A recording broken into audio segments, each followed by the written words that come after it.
There is nothing to worry about. You're gonna be just fine. You'd be surprised at the things you find when you go looking. God, it knows I'm here. Clear your minds. It knows what scares you. It has from the very beginning. I'm plunging headfirst into some kind of black void of sheer, utter madness. Be afraid. Be very afraid. It is entitled Naturan de Manto, roughly translated Book of the Dead. You're gonna die up there. I've got to return some videotapes. Hi, I'm Joe, and this is In the It's Veins. in the veins. And And today we're going to be today- talking about Silent Night, Deadly Night, 1984 Christmas horror classic. For Halloween, for Christmas. Merry Christmas, everybody! Happy Hanukkah and all of the joyous Kwanzaa, whatever you celebrate. Happy holidays. But this is a Christmas movie. But this is a Christmas movie with Jesus. Yeah. Christ, in case that wasn't clear. Mhm. So it's November 9th, 1984, this one came out. And I love this movie to pieces. Before we get into all of the stuff of it, I'll go through some vital statistics because it is interesting. So, directed by Charles E. Sellier Jr., written by Michael Hickey, and based on a story by Paul Kamey. Starring Robert Brian Wilson as Billy, Lillian Shelvin as Mother Superior, Glimmer McCormick as Sister Margaret, Britt Leach as Mr. Sims. On his IMDb profile, the first line of Britt Leach's bio is like chubby and lovable character actor Britt Leach. It's just like, fucking why? Like, why shots fired? Like, that seems so unnecessary. Maybe he wrote that. I don't know. Tony Nero as Pamela, Linnea Quigley as Denise. I had to mention Linnea Quigley because she's Linnea Quigley.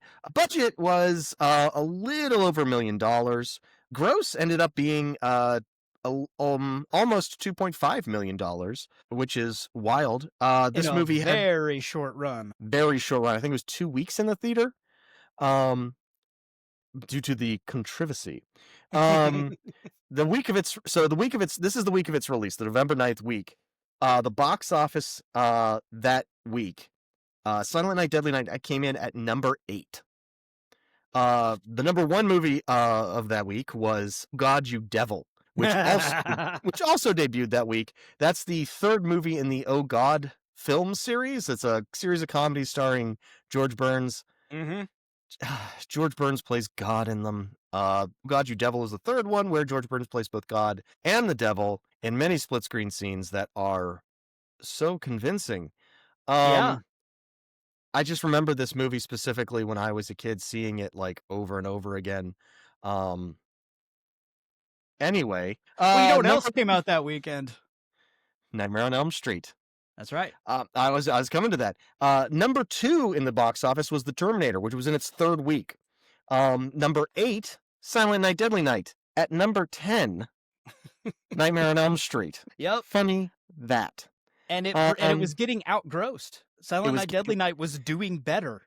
Yes, Nightmare on Elm Street was apparently more of a growing cultural movement than an all outright overnight success. Also, there was just a lot going on in the box office. 84 was, I mean, if you get a chance to look up the numbers for 84, Jesus Christ, the shit that came out. I mean, number 13 in the box office that same week. Number 13 was Ghostbusters in its 23rd week. But that was back when stuff would be in the theater forever. Like Home Alone was in the theaters pretty much from one Christmas all the way to the next. It's true. It never left the damn theater. I remember being so shocked when the original Jurassic Park left theaters a full year after it came out.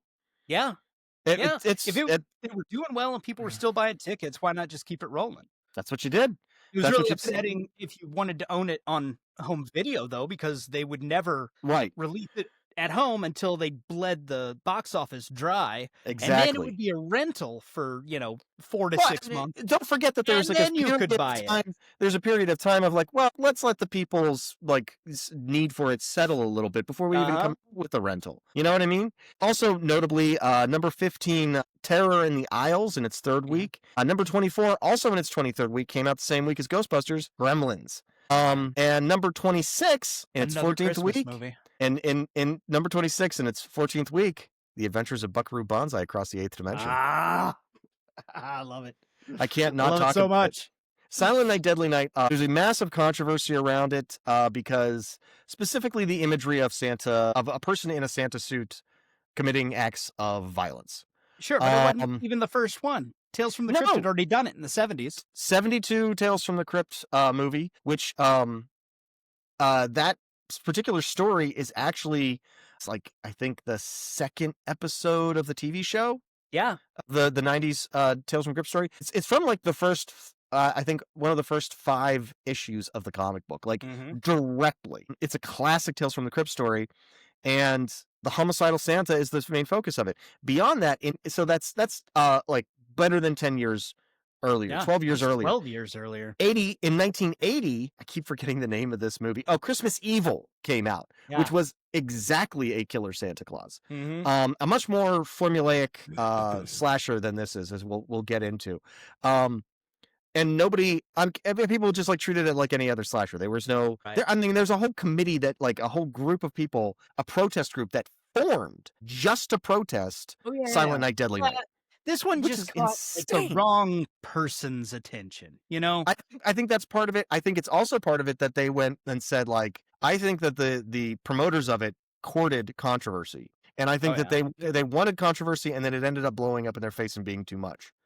Well, yeah, because it would not have outgrossed Nightmare on Elm Street, I don't think, except that, well, one, it was in a lot more theaters. I mean, part of that was just the sheer numbers of it just being available in more places. Right.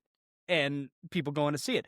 But absolutely a ton of that traffic was driven by the controversy. Absolutely. For sure. According to people that know, or at least people in the studio, if it hadn't been pulled early, it was on trend to do about 20 million.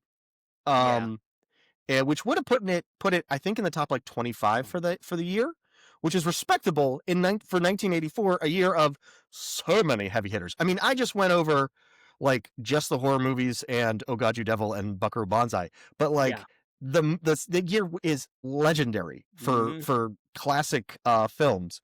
So it is a huge disappointment that it didn't get a chance to really shine. Also, I mean, like, this is the reason why we have 2 very different edits of the film. Before the movie came out, they cut about 6 minutes of footage out of the movie. Most of it horrific violence, like graphic violence scenes. Though there is still a good bit of blood and gore in the movie. And there's now, but then when the kind of like DVD revival went out and stuff, they were like, oh, well, let's do a director's cut. Let's put that stuff back in. And when you watch the unedited director's cut, whatever you want to call it, version, because this stuff was cut out even before the ratings board got a hold of it. They were like, we're afraid of an X rating, so let's just try to cut it first.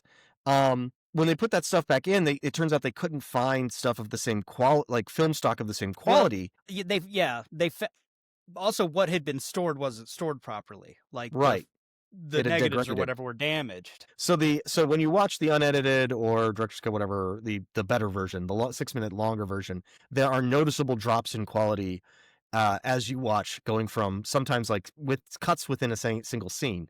Yeah, and it's weird too, because some of the scenes, and I knew that going into watching it, and the one I watched was on Shudder and said it was rated R. Yeah, but it would jump from really nicely. The restoration of it is restoration clear to like VHS quality. It really is that extreme of a thing, and sometimes it's jarring to the point where it almost pulls you out of it. Yeah. But it is a very small amount of the movie. Like, I don't want anybody to be discouraged from watching it, it's 6 minutes from the entire movie, and it is there's not like a 5-minute sequence that they cut out. It is little bits and pieces, and that's one of the most frustrating things about it, is that a lot of the stuff, if you watch it, maybe like I would say a third of it is actual violence. The rest of it is just connective tissue scenes. Yeah, it's like character stuff. It's stuff to just make the scene flow a little bit better, maybe. Characters moving from one side of the room to the other, and they fucking cut it, and I'm like, why? Like, that doesn't even. But why cut it? But I also don't see like if you're gonna have this quality issue, why put it back? Well, that's I mean, true. there's some stuff, sure, yeah, I want it back. I'll deal with the lower quality Right. if you're actually adding something to the movie, if I get more violence or whatever. But like you said, it is sometimes like somebody walking to a door. And it's if I also- just get the reverse Yeah. shot of them coming through the door, I've received all the information. You know, That's fair. That's fair. I don't know. I just know that if you're gonna watch it, totally watch the longer version. It's totally worth it. And it may be the only one available. I can't. I don't know Like if I've seen the theatrical I looked version. on Roku TV and I looked on Shudder, and they had the same. Right. I think I saw maybe available to rent on YouTube or something, like a theatrical I didn't version. look at YouTube. The DVD version or Blu-ray version that I have actually does have that theatrical release version on it. And I have never watched it because why the fuck would I? Yeah. There's boobies. I noticed that none of those seemed to be in standard definition. Like they I don't think they cut any of those out. Funny that. Mm. No, it's but like yeah, so I don't know. Yeah, so there's that. But it is a shame because a lot of the people in it this is one of the things watching it, especially this time, I was like, especially Robert Brian Wilson, who plays Billy, is so fucking good in this. He really is. And he has very small career after this. Very little. To the point where like a lot of the people in this, their IMDb like image or picture is a still from them from this movie. Yeah. And it's a shame. I think you could even his creepy grandpa. You know what Shanna does, right? Weird jump back to Yes. I think it was the last episode. Yeah. Yes. It was the From Beyond episode. Yes. You remember I brought up it's a real long way around, and it doesn't really mean anything. But in the last episode, I brought up Ninja 3: The Domination. Yes, I remember very clearly. From now on, I'm going to find a reason to bring up Ninja 3: The Domination in every single episode. But I also told you that Ninja 1 was Enter the Ninja, and Ninja 2 was Return of the Ninja, or Revenge of the Ninja. Right. The grandpa in this is Shut in the fuck Enter up. the Ninja. No way. Yeah. Yeah. Is he also talking about Evil Santa? He's not the main character, and no, he doesn't talk about Evil Santa. I'm pretty sure he just gets killed by the ninja. But yeah, he's in. I looked him up on IMDb. I was like, holy shit, he's in Enter the Ninja. I think you're mistaken, Chris. I don't think he got killed by the ninja. I do think he was brain damaged, and then he ended up in a home. Yeah. Which is where we find him at the beginning of this film. This is a sequel to Ninja 1. Oh, that's Enter the Ninja Part 2. Electric Boogaloo. Silent Night, Ninja Night. Oh shit. Oh, Joe, I think you just did something. Actually, that would be amazing. Oh, that'd be so good. Oh my god. Oh, yes, it would. Yes, it fucking would. But yeah, like everybody is not everybody. Most of the actors are very, very, very, very good. At the very least, they're convincing if they're not like standout great. Especially for this. For a film of this caliber, movie, yeah. Yeah. And this dude, I mean, this guy, Charles Cellier, he was like a real kind of wheeler dealer type of dude. It sounds like a real I mean, he had these massive grosses on basically like zero budget movies because he would go out and like rent theaters and play them in. Yeah. He controlled all the distribution himself and then got all of the profits. And so he just by technicality was breaking records for box office returns because that's awesome. The money was all coming to him. And of course this movie ruined him and he just produced a bunch of like Christian television stuff. I saw there was like credits after this or like Christian TV stuff and I'm like, you got to go where the money is. But it's so funny to see that and then be like, well, what's your resume? It's one of the most controversial Christmas horror movies of all time. I talked a bunch of shit about the Catholics. I made Santa an axe murderer, and then I did Christian TV shows. Why? What's the problem? Yeah. Anyway. But everybody is very, very good at it. He is especially really good at it in his character. He really is. And it's important because you said it before when we were, I don't know if you said it on air, but we said it when we were choosing this movie. Like, we haven't done just a slasher. Everything we've done up to this point has been like supernatural or sci-fi or whatever. This is the first like true slasher, and yet it eschews a lot of the conventions of a slasher. Like Yeah. it does not follow a protagonist. Mm-mm. It follows the killer and Yeah, essentially there's no makes him final into the girl. hero of the story. In fact, if there's a final girl, it's Mother Superior. Like, yeah. It's wild, and it's where was I? Well, I was listening to just looking up random crap on YouTube, and I saw like a 5-minute clip of Quentin Tarantino talking about Silent Night, Deadly Night, because he was like, if you're talking about Christmas horror, there's only one movie that I really want to talk about, and that's Silent Night, Deadly Night, and he was like, it's just really interesting. If this is exactly what he was talking about, was like it gets into the headspace of the killer, like what happened to him to make him this. And the only other place you really saw that was like maybe like Rob Zombie's Halloween. And, it's successful or not successful. I think part of the appeal of the original Halloween and the reason people were like less enthused about Rob Zombie's take on it was like because he's not supposed to have any kind of identity. He's not supposed to have any kind of background. He's kind of the mask more than he is the man. Well, but that's, Michael Myers is scary because he is and always He's was and empty. always will be evil. Yeah, he is a killing machine and never could have been anything else. Right. This is like, you see the innocent little boy that was full of potential. Right. And then you just watch him get broken for like the first third of the movie. The time he starts killing, you're like, this is a completely reasonable reaction. Yeah. Yeah, absolutely. It's wild. Anyway, let's get into it then. All right. So the opening credits. So the first thing that we get with this is the first verse of the incredible made for the movie Christmas Carol Santa's Watching. There is only one actual Christmas Carol in this movie, and this movie is filled with Christmas music. Because everything else they wrote for the fucking movie, which is such a like extra step. Like, well, they did great. That? I didn't even notice. Like, I just thought it was obscure shit that I didn't know. No, it's all original shit. It's bizarre. And it all has this vaguely sinister slant to, like the lyrics and stuff. It's really wild. And Santa's Watching is kind of like, it's the title song and everything. So we'll hear it in a lot of different versions and stuff as the movie goes along. So we get the first verse of it, along with a zoom in on the words Silent Night in a kind of like, I think it's like a Gothic script over like a festive Christmas wreath. Before the music. It's kind of a calligraphy. It's kind of like the cover of Was the Night Before Christmas, or that like old English like script. And then the music, as the subtitle said, turns calamitous, and an animated blood splatter hits the screen and flows away to reveal Deadly Night beneath it, which is cute. And from there on we just sort of get our opening credits and everything. It's a lot of fun. And it we know what we're in for Christ's sake. Right. So then we get our earliest prologue part 1. Really, it's a lot, and it's Christmas Eve, right? And the family, which unnamed mother and father, and 2 sons, Billy, who's 5 years old, and a very good child actor, like better than most movies ever get that are much larger budget, and baby Ricky. Sorry, yes. No. I was just agreeing with you.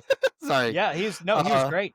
Not trying to roll through. And just like, super like sweet, innocent face. He's got the big round eyes. And he's got such a cute little face. And it's so big, like you said, big eyes, very expressive. He's adorable. Ricky's just a little baby. And they're traveling to visit Grandpa at the Utah Mental Hospital. For Christmas Eve, because that sounds like Christmas to me.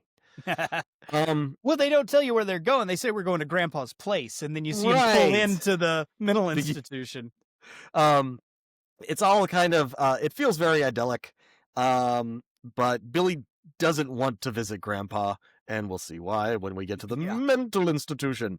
And then they follow up the music on the radio. There's another fictional Christmas Carol that comes on, and then a slower instrumental version of what Santa's Watching. Which is awesome. So when we get to there, we go right to Grandpa, who's in the visiting room, and he is completely catatonic, unresponsive. And he just sits there and stares ahead of him, does not move, nothing. And and they're like, and little Billy is like, why doesn't he say literally anything? And they're like, because he doesn't even know we're here. And he's like, then why did we come? And he's like, and they're like, Billy, you raised many good points. 'Cause he's like, why did they come? The guy's he's a vegetable. So the doc is like, oh, I need to discuss his condition with you in my office. So they leave Billy, the 5-year-old boy, in the care of of his catatonic grandfather in the middle of a home for the mentally deranged. It was the 80s, Joe. As soon as they leave, Grandpa starts talking to Billy. Why not? And he stops him from going and telling his parents that he's not catatonic, and he tells Billy about how Christmas is the scariest night of the year. And this is like I didn't think about it until like the third or fourth time watching this, but like this coming out of his fucking mouth is just pure fucking like clown shoes but crazy sauce. What the fuck is he talking about? He's like Santa punishes children, up to and including murder. Yeah. It's like, what are you, where, how, what is this coming from? Like, that's so much. It's so to just throw at this poor 5-year-old kid, and he's like laughing at him, like just imagining his horrific punishment. It's brutal. Yeah, it's pretty rough. Yeah, and as soon as the parents come back in the room, he goes right back to his staring straight ahead catatonic state, and leaving Philip like nobody's the wiser, and Billy is just trauma level 1, possibly 3 at that point. Yeah. Like, goddamn, it's fucked up.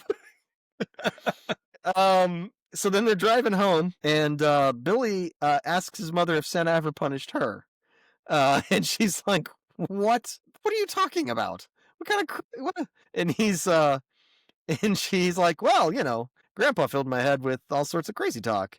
And Mom gets upset at that and calls Grandpa a silly old fool. Which Billy is like, "Oh, you shouldn't talk smack on old people. Santa's gonna punish you."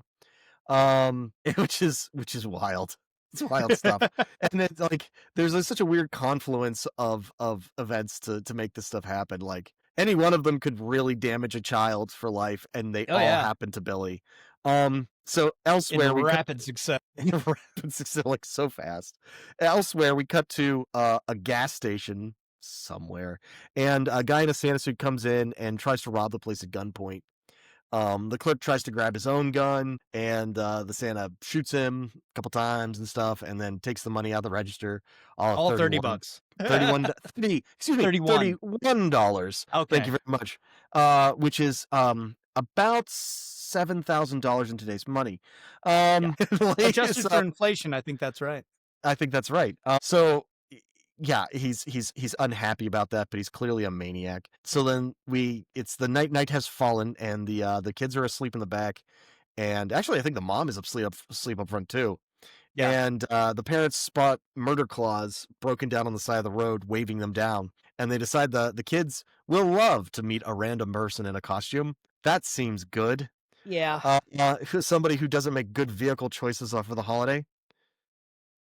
So they pull up and ask Santa, do you need some help? And Billy wakes up and he starts freaking out. They're like, don't stop for him. No, it's Santa. He's going to kill us. And Santa immediately pulls a gun on them. Just starts blasting. The dad tries to reverse away from him, and he just shoots him through the windshield, and Dad is dead. Just drills a perfect headshot. It's like... he's good at what he does. And there was a classic button pull headshot in the gas station. Yes. You see that? Where they had the makeup over it and then pop the plug out. It's good stuff. Good stuff. So everybody's freaking out. The baby starts crying. Billy, you could say he thinks for himself first, but he's 5. He runs and hides in the tree line. He vanishes into the night. Again, Silent Night, Ninja Night. Sure. And Santa just vanish. he throws a smoke bomb. It's incredible. He does a triple kick flat backflip. It's insane. Santa pulls the mom out of the car, throws her down on the road, rips her top open, and when she slaps him, he slaps her back, and he's just so pissed that she dared to strike him. Yeah. That he While goes ahead being and just sexually assaulted, she didn't just Right! allow it. the bitch. How dare she? And he slits her throat. And he stands on the road. It's a great, very iconic shot of him like standing in the road, dead mom behind him, dad's on the ground, shot in the head, Yep. baby's crying in the back seat. He's backlit with his mother's blood dripping from his switchblade, and starts yelling like, "Where are you little bastard?" Yeah. into the woods because he can't find Billy.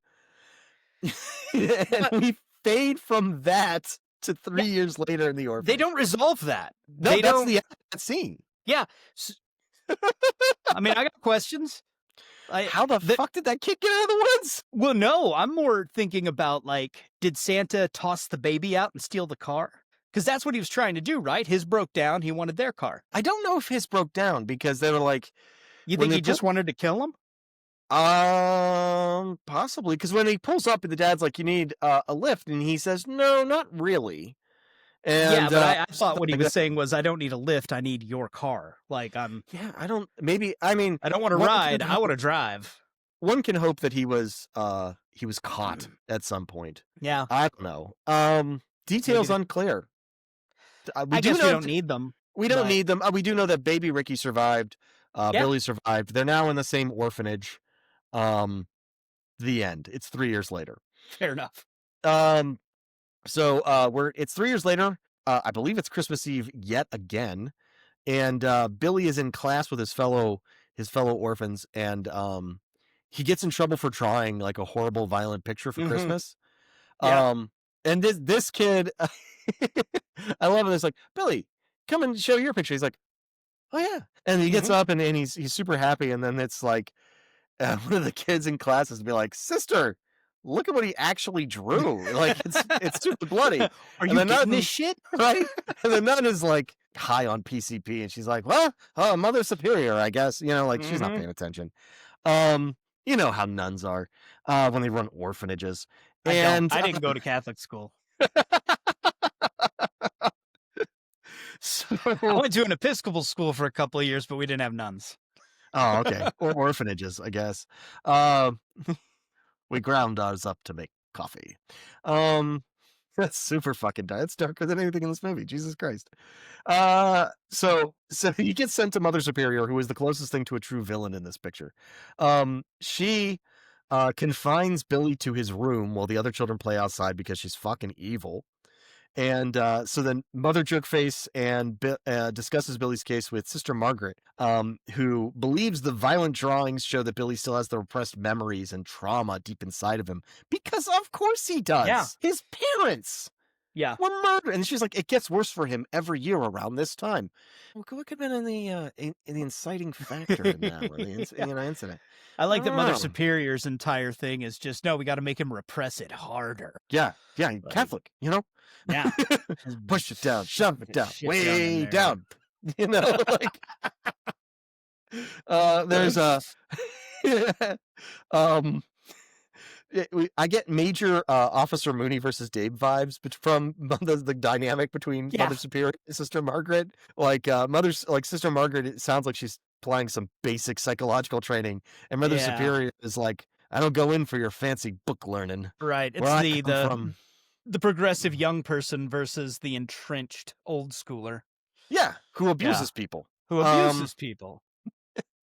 And she's just, Margaret may be a great astronaut, but she don't know crap about drilling. It's a terrible line. It's a terrible line in a bad movie. I will defend that. Anyway, It's a fun movie, though. It's a bad Okay. movie, but okay, it's fun. okay. I enjoy it. Uh, I like giant, expensive disaster movies, and I don't care how bad they are. okay. I liked 2012. It's that attitude. It's that exact attitude of but I'm an everman and that makes me Uh-huh. better somehow. And it's like, Yeah. no, these people are highly trained and you should listen to what they say. Yeah, That's why well- they're there. I think famously, Ben Affleck asked, like, but wouldn't it be easier to just teach the astronauts how to drill? And was just Yep. told to shut up. Just, but then I the movie believe- doesn't happen. I Ben believe Michael Affleck. Bay's exact words were, "Shut up." Yeah, you're right. Okay, so anyway, Mr. Margaret then goes to visit Billy in his room, and not helping things. She tells Billy to directly disobey Mother Superior and go outside and play. Even though Mother Superior just said, "Do not leave your room Yeah. until I come and get you." And I noticed later she does not step forward and say, "I told him to do that" when he gets in trouble. So Nope. She don't get beat. she's not really helping. Yeah. So consequences are for children, Christopher. On the way, so Billy like puts on his coat and shit, and on his way out, he hears sex noises coming from a disused storeroom, and he peeps through the keyhole, and he sees two kids banging it out. And this is confusing for him because the only other sexual activity he's ever seen, or the only thing close to sexual activity that he's ever seen, was his mother's attempted sexual assault moments before she was gruesomely murdered in front of him. And like, yeah. So then he's kind of stuck, paralyzed watching them, not because of what he's seeing, but because of the trauma flashbacks. And that's when everyone's favorite Mother Superior shows up and just hurls him out of the way, and then goes into the room, grabs the belt from the kid's pants, and just beats the living shit out of them. She comes in hot. She's double reinforcing Billy's trauma and building new confusing kinks for the two sex teens. It's amazing. Yeah. It's Well, so and then much she- trauma. And then she goes outside and tells him that what they were doing was dirty, bad, and wrong. And She runs an like- orphanage, Chris, and that punishment is good. because I mean, it's she runs an orphanage because she loves children. So Billy runs outside. Mother Superior is right on his fucking tail. she runs an orphanage because the archdiocese was like, "Oh fuck, we got to find someplace to put this lady." She busted her nut by busting somebody else's, and she is there to inflict fucking pain. She explains that what the children were doing, what he saw was naughty, and naughtiness is always punished, always. And then she beats him And because she and can't beat Sister Margaret Margaret. does not step up and say, "I told him to come outside." She doesn't spare him the punishment by Yeah, taking Chris- responsibility for her actions. But when another kid makes fun of Billy to Ricky, he's like, "Your brother's a nutcase, nutcase." Sister Margaret goes, "Boys." Yeah, that's true. That's So that's really the same thing. fully redeemed. Fully redeemed. So that night, this is not even over yet. This part of it isn't over. That's not the entirety of the trauma. That night, Billy has a nightmare reliving his parents' murder. Of course he does. It's the anniversary of it. Yes. And he jumps up out of bed screaming, and he runs out into the hall. Everybody wakes up, and the first person to get to him is, you guessed it, That's Mother right. Superior. And she punishes him by tying him to the bed Yes. as he feebly protests and squirms, pleading with her to untie him. Yeah. She is a hot garbage absolute monster. It was tough to watch, honestly. That was probably Like he's One of pleading, the- his pretty little pleading voice, like, please, Yeah. just untie me. So fucked up. The next day, the next morning, Mother Superior, disapproves of children getting presents. They should be more grateful. So, she's discussing with Margaret that Billy's gonna sit on Santa's lap and be well behaved because will. I tied him to the bed Uh-huh. and beat the shit out of You'll him. see my methods work. So, as the orphans are being led to sit in Santa's lap and thank him for their meager scraps of garbage, Mother Superior drags a violently protesting Billy to Santa and forces him into that poor bastard's lap. I mean, how could he know it was coming? It's like, hey, No, be Santa that's for the orphans. And it's like, okay, yeah, cool. And then, surprise, the kid who watched his parents violently butchered in front of him by somebody in front of him has been practically secreting PSD symptoms, reacts badly when he's forced to confront the symbol of his trauma. And he punches Santa and knocks a grown man to the floor. It was a good, like it looked good. It does. For a stage punch, like they lined the camera upright, the kid swung for the fucking fences. Yeah, it's like full back extension, like a came off the chair, like a Steve Ditko painting. Like yeah, it was really good. It was, and they got the sound effect in at the right moment. It was good. And he's on the floor with a bloody nose, like what the hell? Yeah, Santa, come on. So then he runs away, and he ends up in his room, huddled in the corner, begging for forgiveness. And and somehow it's worse that instead of seeing what punishment, we just get like Mother Superior's shadow cast over him, and she's just like, we just hear her voice, Billy, freeze frame, fuck you.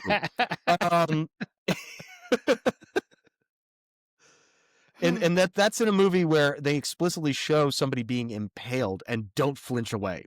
Yeah, and that's yeah, exactly. Well, and this is when he's like, what is he, 10 now? 5. Like 5? No, when he decks Santa? Oh no, 5 is the beginning. He's got to be 8. He's 8. He's 3 years later. He's 8 years old. At least that's the timeline that I found. Now we're gonna jump 10 years, which means 10 years. 18. You know that this is 10 more years of this. Like, you know, yes. 10 now years this is under Mother Superior's thumb. Yeah. Or thumb screws, should I say. Yeah. But also 10 years in the fucking weight room because he grows up to be a big strapping dude. That's true. I think he's lifting other children. Yeah. And, you know, so he's all grown up, making his way in the world. That's just him, like, those muscles are strictly from the resistance of him repressing. He's just... That's pretty much it. He's been in the back of that little classroom. Isometrics. 18-year-old Billy in a desk that's 4 sizes too small, just clenched, whole body clenched, sweating. And they're like, and 18, you can leave. Go be a productive member of society, Billy.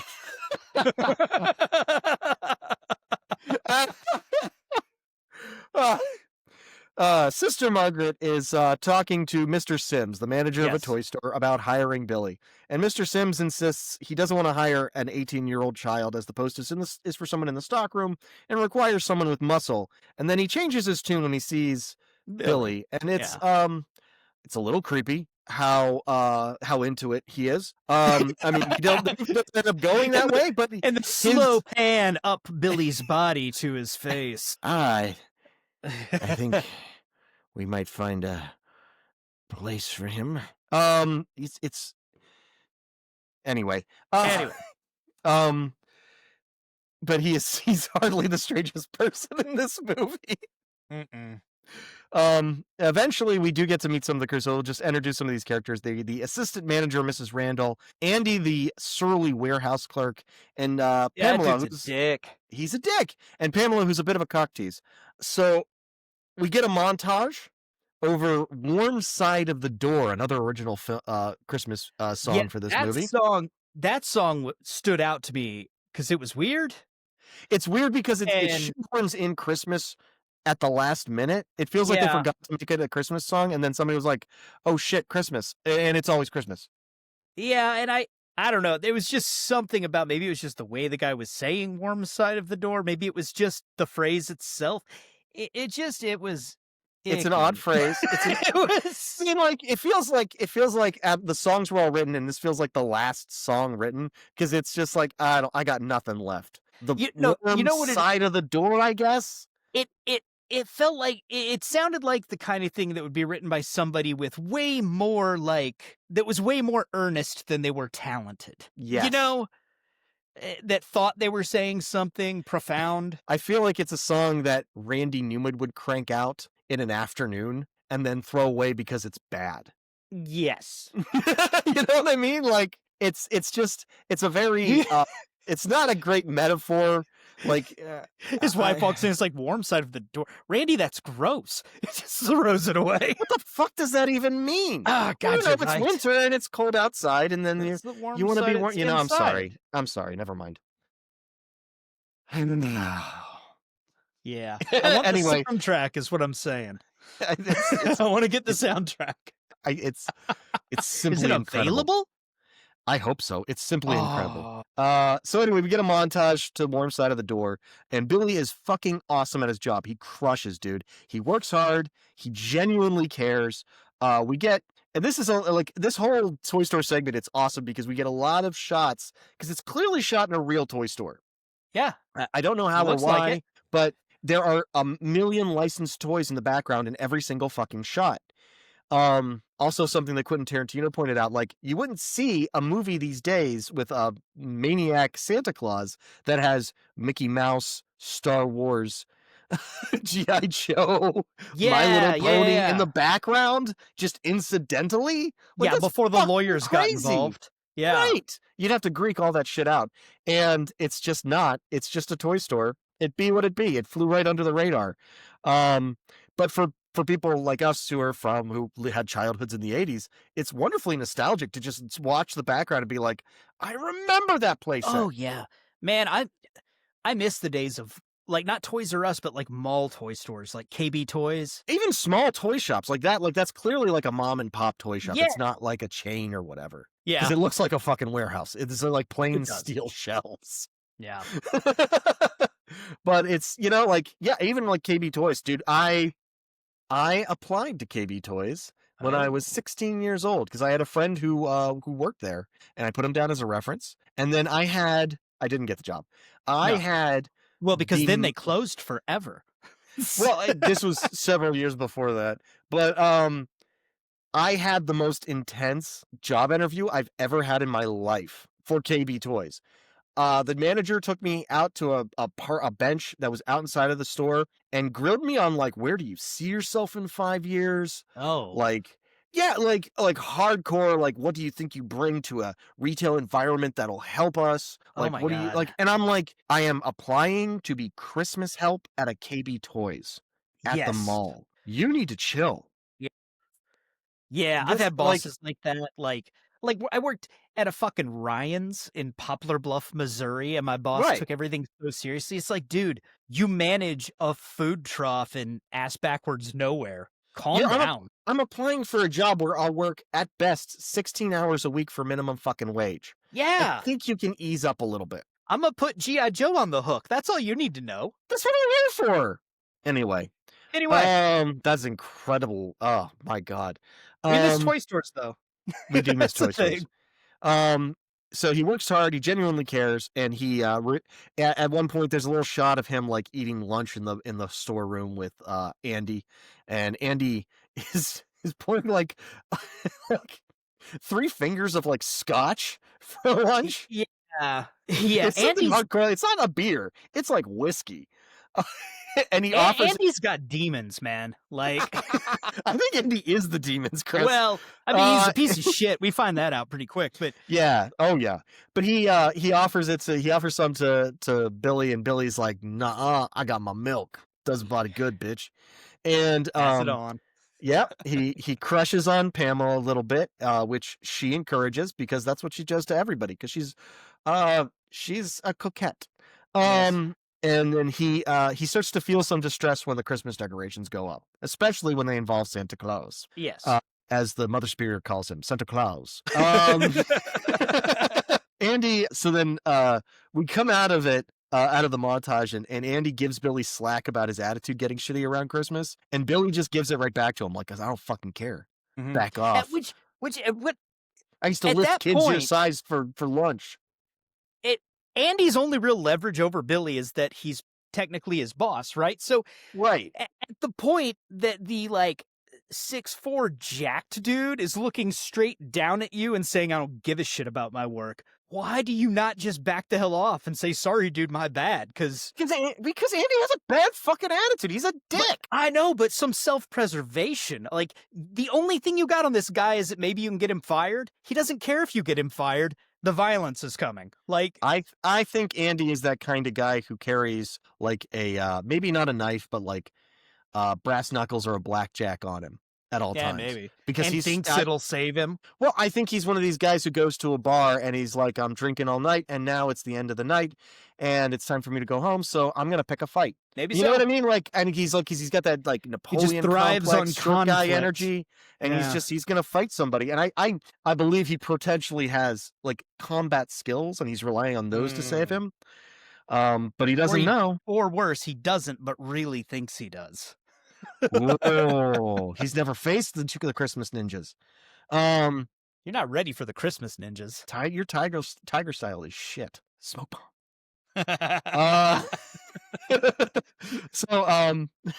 So there's the scene of Mrs. Randall talking to Mr. Sims. Every time Mrs. Randall and Mr. Sims interact, it's clear that they either just had sex or they're about to have sex. Like, there is an energy between them that's like, I know what your genitals taste like. Like, it's uncomfortable to watch. That's gross. It is. It is. That's exactly my point. It's disgusting. Oh, Mr. Sims. Oh my God. Oh, I know we're not there yet, but there's that part where she calls he's his in the name back dead, and she's calling for him, and she calls his over name, and then and goes over. up an octave. and over It's and over insane. and over. It's insane. Oh, And it's like, what the fuck? What are you I trying to was do to us? so ready for her to die. Because this is what they do every Christmas. They have their Christmas rush. They get fucking loaded, and then those two bang it out. I guarantee you they do, and Yeah. everybody knows. Andy knows. Pamela knows. Anonymous man and woman who work the counters that don't get lines later. They know. Yeah. The homeless Those two kids are- stare through the front windows after hours. They know. I'm telling you, it's disgusting. And Mr. Randall and Mrs. Sims are they should be devastated. Anyway, she talks. She's talking to She goes to Mr. Sims, and it is a roundabout conversation. The guy who's playing Santa broke his leg. They need somebody else to play Santa. That is the conversation. That is not the things that they say. It takes a while. She is off-putting. and doesn't communicate well. It's a worker broke his leg. Yes, Or broke their leg. It's a very flirtatious candor that she has with him, and I'm just like, this is not appropriate in a workplace. Like, I'm trying to sell toys. It is, You but guys- it's almost like they were trying to do like a who's on first thing, like a little funny, like Yeah. comedic misunderstanding. Because Mr. Sims is very stuck up, and Mrs. Randall is mischievous. Get out of here. Just go in the back. Just go in the back. Just go into your office. We all know what you do in there. Just go do it. God. Oh, that They office both- smells terrible. The ironic part, Chris, is that like they both just walked out of the office, and then she walked up to him and started talking to him. Like, that's what happened. She's had We this just did- information We just got, for the a movie just got while. straight to when she started talking to him, but like Yeah. they've been in each other's presence for the last 20 minutes. Everybody knows.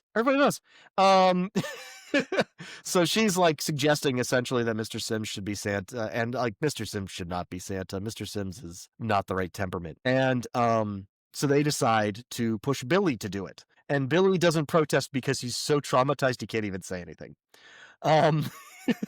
So Well, he kind of gets the agreement before he dumps it on him. He's like, right. would you do me a favor? Would you do something to help me out? And Billy's like, sure, I would. Santa. Yeah, you already said Here's your yes. suit. Here's the suit. Go ahead, put the suit on. And Billy as Santa with the little girl was the next most disturbing scene in this movie. I love It's- Billy. It's the most insane scene in the world. This little girl is squirming on Billy's lap. Yeah. And But it's that there's not even again, he's really good, but his delivery is so flat. Yeah. Like not in a bad acting way, in a just calm down. calm down. Like It's you need to be quiet or they'll get us. yeah. That's like the tone of how he's Yeah. communicating to her. Like, do you know what happens? Do you know Yeah, because he's like, what I do, specifically because he's Santa Claus Mhm. now. Like, do you know what happens? It's Yeah. what I do to you if you're naughty. You have to be quiet. You have to be, and it's, Yeah. and everybody's watching, and the entire store is watching, and they're like, he's so good with kids. It's like, Yeah. Because she calms right down when he threatens to murder her ass. yeah, that's how that works. he's just confiding in every child that sits on his lap that they don't Whispering understand the threats. consequences of their actions. Here's your But candy the flip cane. side of Santa is that if you're not good, It's wild shit. So Sister Margaret calls the store to check on Billy because Christmas Eve, and Andy semi-sarcastically tells her he's doing a great job playing Santa. Yeah. As he sits in the back and drinks whiskey or plans an assault or whatever he does. Yeah. And so she starts rushing to the store, but it's like the orphanage is like 4 fucking hours outside of town. I don't know. It takes her a while. I mean, later on, Billy is going to walk there, but No. I mean, I don't know what to tell you, dude. Like, it does take him all night, so there's that. that's true. That is true. Yeah, it's the next day. Yeah, it's So, Christmas morning, I guess, when he gets there. Finally, Mr. Sims locks the doors and announces closing time. Time to get shit-faced. And having worked retail during the holiday season, I can confirm the validity of this. He pulls from underneath the counter 4 bottles of booze. There are 7 people in the store. Yeah, oh, and they start laying out like tablecloths and shit on the counters. Like they're ready for Hardcore. this. They're like, The let's party do this. kit is staged and ready to go. And we obviously Andy probably doesn't have anybody at home for him because he's a piece of shit. Right. No one loves Andy. No one loves Andy. I assume Pamela probably has some long-suffering boyfriend at home, but who gives a shit? Or 2 or 3, you know. Right. Obviously, Billy doesn't have anybody at home. No. I mean, he does Mr. have a little Sims- brother that he doesn't seem to think very much about. I mean, he doesn't live with him. Mr. Sims, I'm going to say divorced. Mrs. Randall definitely has a husband at home, but on How do Christmas, we know that? Mrs. Oh yeah, he does call him. Yeah, okay, fair enough. Yeah. She Border could be to border. she could be a widow that's just still goes by Mrs. Who I don't knows? know. But in any event, we are all spending our Christmas Eve getting shit-faced at the toy store instead of Yes. spending time with our families. And that is when they sing "We Wish You a Merry Christmas." The only time a real Christmas carol shows up in this movie. Ah, I Very see. weird. Yeah. Very weird. Time passes. We get a couple of creepy Christmas decor shots. Nobody did creepy Christmas decor quite like the 80s. Billy is still dressed as Santa, and Sims is like, and he's kind of freaked out and thinking about his parents' murder while Mr. Sims is pushing drinks on him. And then a like fully blackout Mr. Sims comes up to him and starts talking to him, and he's like, "What's your secret?" And it just makes things worse. And then eventually he's like, "Hey, you gotta get ready to go to work, right? Because you know it's Christmas and you're Santa, so get to work, right?" Yeah. So that happens. And Mr. Sims and Mrs. Randall start belting out Santa's Watching, which I guess is part of their ritual. And as they do that, Billy sees Andy like lead Pamela by the hand into the back room. Yep. And Billy follows, and and Pamela's like, "I don't know why you couldn't just give me my present out there." And it's like, he's like, "Because the present was my dick." Yeah. And she's like, "Uh-huh."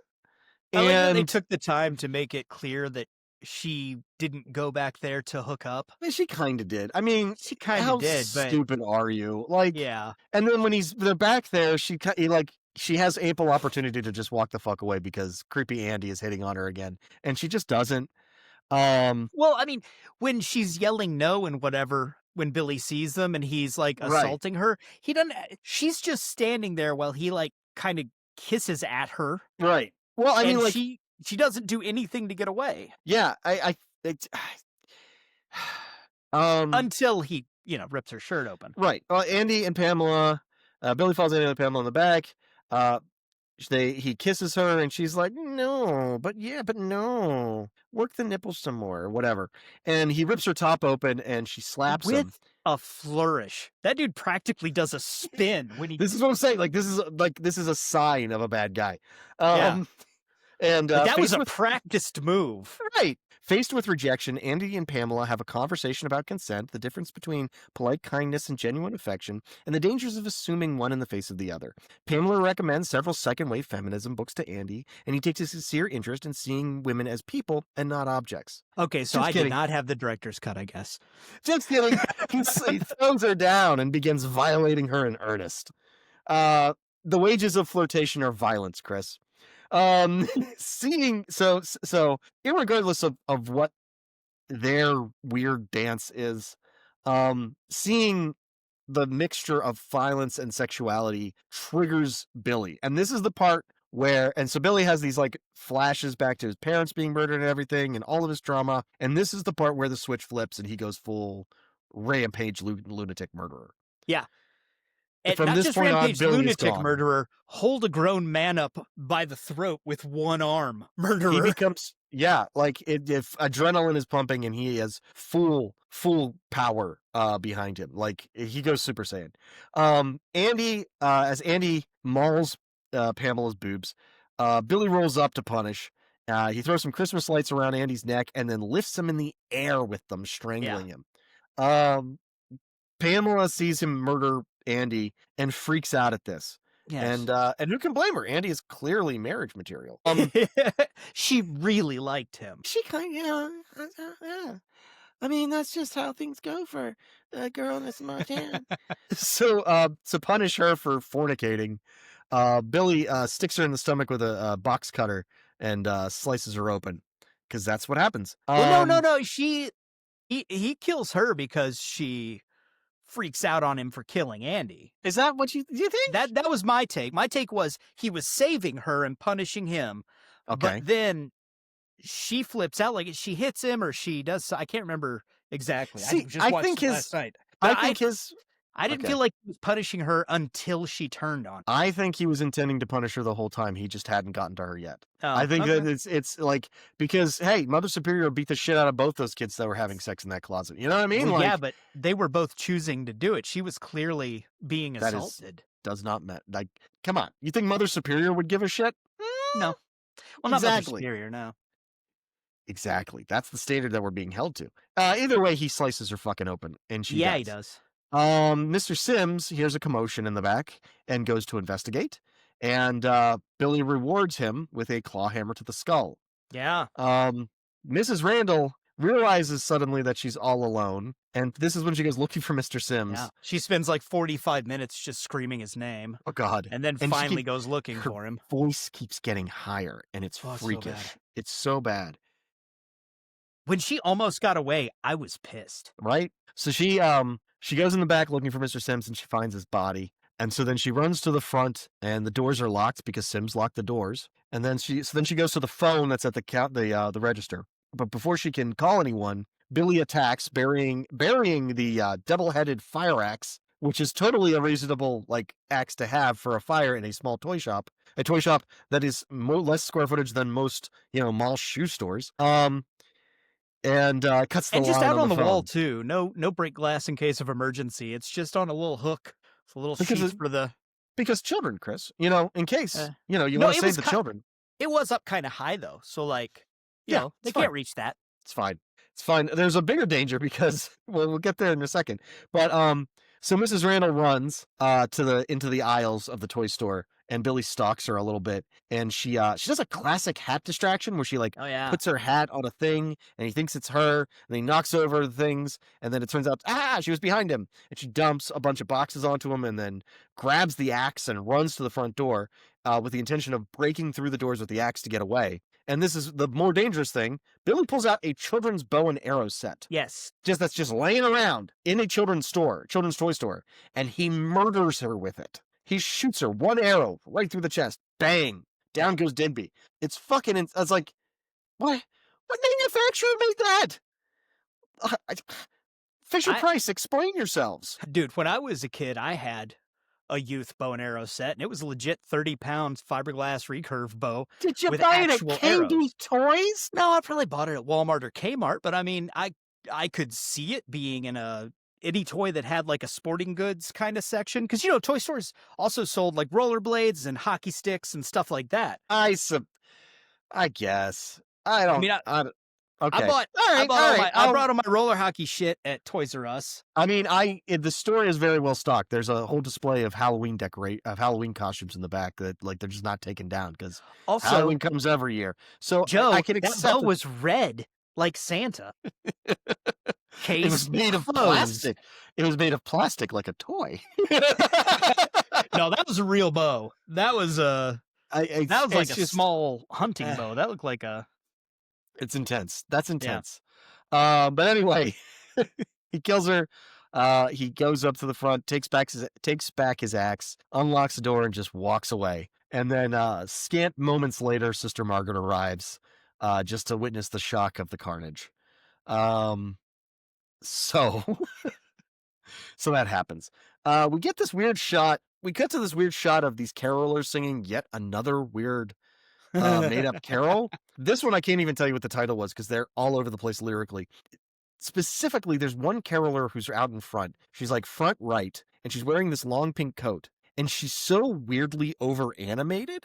Like she's like I did not notice this.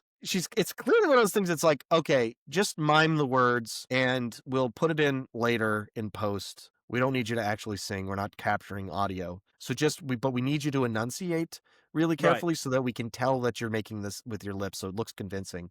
And she's over there jiggling her head and she is moving. And it is every time I watch it, it's the only thing I can see in the scene. And I'm like, what the fuck is wrong? Does she have a disease? Is there something wrong with her? I think she's just overacting. Anywho, that happens.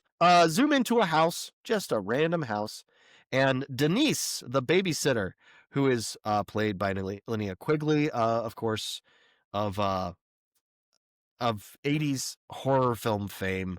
Everything. Night of the Demons. Return of the Living Dead. Return of the Living Dead. Yeah. There's one thing that you know, if Linnea Quigley's in a movie, it's going to be wild and she's going to get naked. Yeah. It's just what she do. And she's tremendous. Denise, the babysitter, is making out with her boyfriend Tommy on the pool table. She is only wearing, she's down to her panties. Like, this is happening. She's a slut having a good time as only Linnea Quigley can be. And the girl she's babysitting, Cindy, starts calling down to her from above the stairs. Apparently the game room's in the basement. Calling from the top of the stairs because she wants to see Santa coming. And of course her boyfriend makes a dirty joke about coming. It's distasteful. That is a tiny girl. That's distasteful. And in the least believable moment of the film, a Linnea Quigley character does not want someone to see her without her clothes on. Denise yells up to Cindy to not come downstairs as they are doing their homework, and she needs to get back in bed and stop being naughty or Santa won't come. And this works, and Cindy goes back to bed. Then Denise hears jingle bells outside and tells her boyfriend, wait here, I'm going to go let the cat inside. And, to protect her modesty, she slips on a pair of the tiniest Daisy Dukes you've ever seen, remaining topless because, again, Linnea Quigley. Else. Yep. And she goes to open the door for the cat, which involves fully stepping outside. Because, we just saw those carolers directly across the street. And there's a few moments where she calls for the cat, and then the cat finally shows up, and she's like, okay, great. And then Billy shows up before she can get the door closed, and he's like, punish, because he saw tits. And she closes the door on him, but he just hacks right through it. Practically walks through the goddamn thing. Well, he has a fireman axe, Joe. Well, he's also possessed with the crazy, Chris. That's true. There's a little bit of a tete-a-tete. It ends with him picking her up and bodily impaling her through the stomach on the antlers of a deer trophy head that's hung on the wall, and it is hung very high up on the wall. It should be noted, and real sturdy. Yeah. Oh God, yes. No, so this I know I mentioned in a past podcast, can't remember which one. The book Final Girl Support Group. Yes. Did you ever read it? I did not. So all of the characters, all the girls in the group are some version of a, survivor of a real life, slasher movie. Like one of them, her brother came back on Halloween to kill her. And one of them had to deal with some guy that kills people in dreams. And one of them was trapped in a house with a family of cannibals and shit like that. Okay. Well, the main character in the book was the victim of the Silent Night slayings, where this guy came to her house, impaled her on the antlers of a deer head or a reindeer or something on the wall, and as she hung there, she had to watch him kill the rest of her family. And my God. to see her mom realizes she's still alive up there, and as her mom is being like dismembered, she's like mouthing to her like, "Play dead." Like, it's really Jesus. fucked up. And then later on, this guy's like brother breaks out of a mental asylum and comes to get revenge. So she's like a two-time. Literally the plot of Silent Night, Deadly Night 2. Yeah, and she is Linnea Quigley's character. Yeah, Denise. In that, at least as far as the method of That's awesome. death. Yeah, That's amazing sauce. Oh my God, that's fantastic. you got to read that book. You would love it. You and Mel would both love it. That is definitely on my list now. Okay. Yeah, no, that's got to be next. Okay. So that happens. Tommy hears absolutely 0% of this because he's listening to the radio play "Merry Christmas, Baby," yet another fictional Christmas song written for the movie. And he is playing pool, dealing with Denise's absence by working the long, smooth stick of his cue to whack his balls. Eventually he gets through to him that Denise should be back by now, and he goes looking for her, and he finds the door broken and Denise on the wall, and that's when Billy attacks, and they have a fight, and Tommy does not, to his credit, does not go down immediately. He grabs a weapon and gets after it. Yeah, he gets a fireplace poker, but we all know where this is going. Billy ends up grabbing him and bodily throwing him out the window, and Tommy ends up in the yard with massive shards of glass impaled through him. And then on his way out, Billy is just sort of stalking out. Cindy makes an appearance again. She comes out of her room, excited to meet Santa, and it's a tense scene, but it's wild because Cindy is such a small child and he is so gigantic. Yeah, he is like literally like 2.5 of her like stacked on top of each other. It's crazy, and she's just this little innocent girl, and he crouches down to meet her at eye level, and he's just like questioning her and like, "Have you been good all year? Really?" All year, and she's just like completely ignorant of the weights that her answers are carrying, but insists she's been good all year, and she's just happy to see Santa, and so he gives her the bloody box cutter. Well, it's cool because he's slowly pulling it out like he's gonna kill her. Right, because I think that's what was gonna happen. Yeah. No, he was ready for her if she's like, "Well, I was naughty a little bit." Well, then he was gonna kill her, but. And he just leaves her the box cutter, and she's just like confused and doesn't say anything, and he just walks out and disappears into the night. It's wild. Yeah, walks past the dead body of the kid with all the glass sticking out of him. Yes. 2 policemen in their car receive a call to be on the lookout for Santa Claus, and they spot immediately somebody in a Santa suit climbing a ladder into a second-story window of a home. I'd like to point out, we are going to see one more person in a Santa costume that's not Billy later on, but every single Santa costume in this movie is exactly the same Santa costume. Huh. I mean, it's the bells around the wrists, I think. They're all wearing red gloves. I've never noticed that. They're all from the first the one. super high belt and the... Yeah, but I mean, like, the small details are all the same. Right, like the placement of the jingle bells on it they and the red clearly gloves. bought like 5 copies of this costume. Yeah. And we're just like, well, you just wear one of the spares. The one that kills Billy's parents is wearing it. Billy's wearing it. This guy's wearing it going through the window. Every single person in a Santa costume is wearing exactly the same Santa costume throughout the whole movie. That's very, I never noticed. That's very cool. I mean, okay, that's interesting. Huh. I mean, it's going to be red with white trim and a black belt and boots. Right. That's Santa. But I mean, it's a sign of the budgetary restrictions. Yeah. Obviously. So they see this guy going into the home, the second story of window of a home, and they immediately, these guys, they're on it, dude. They're the crack squad. They go running to the house, bust through the door, and they're like, "Oh, we gotta arrest a dude," and go up to the bedroom that the guy was going into. And it turns out it's just a dad trying to give his child some glimmer of Christmas magic, and these men have now pissed on it. Beautiful. We get a brief shot of Billy walking down a down a wooded road, and he hides in the tree line when a cop car goes past. So that's what he's doing to avoid detection. And then we cut to this is one of these scenes like where they just build out deep lore, and then it's just to build towards a gag. Like there's two teen boys are out for a late night sled run in the middle of the woods. Yeah, like you do. Like you do. But before they can start sledding, two slightly older boys appear and bully them and take their sleds. Then the older bullies are sledding in the woods at night. Yes. I really want to know what time it is at this point, because some children are in bed. I mean, I'd say anything after 8 p.m. probably. It's too late. So the first bully gets on the sled and goes down the hill without incident. Sorry, that one snuck up on me. Bless you. So the first bully goes down slides down the hill without incident. Though they both seem a touch too excited to ride plastic over snow. Yeah, they are real into it, especially the second kid.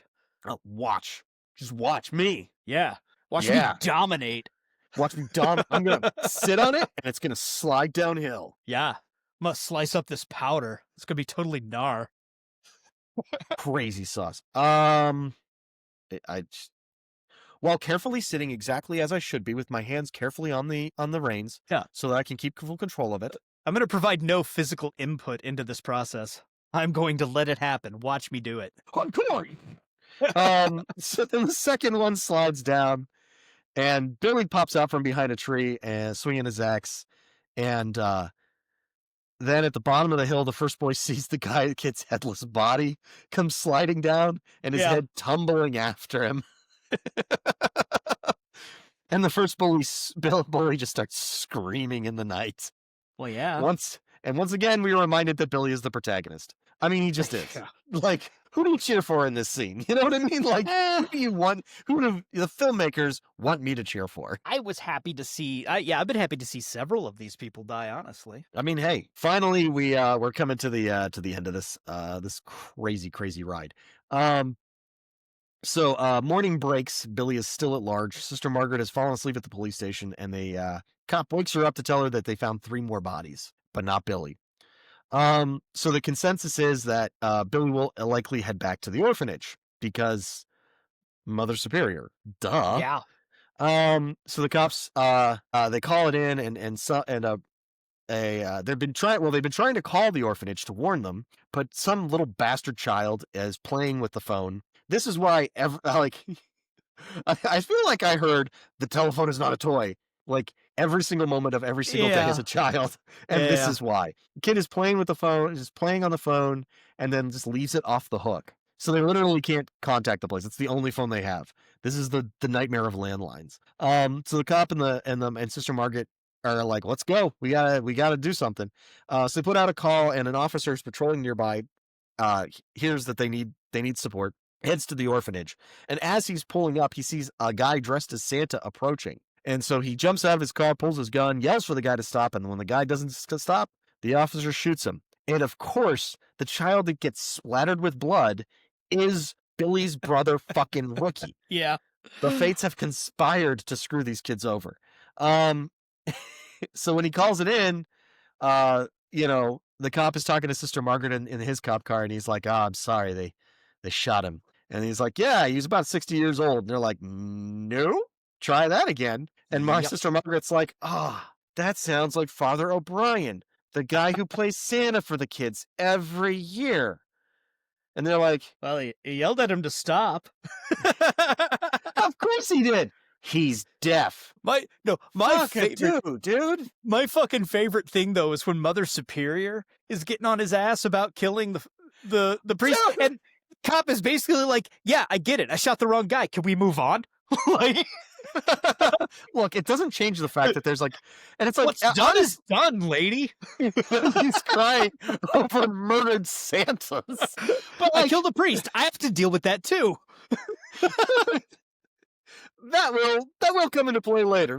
I'll deal with that on my own time. Right now, I mean, like, the cop isn't wrong. Like, he's the only one there to protect them, and there's still a killer Santa Claus headed there. Well, and dude dressed like Santa is coming to the orphanage to murder people. That's what he's been told. So, I don't He feel. did I what he mean, was supposed to, and like on the good honestly, side, I just the fault is with them.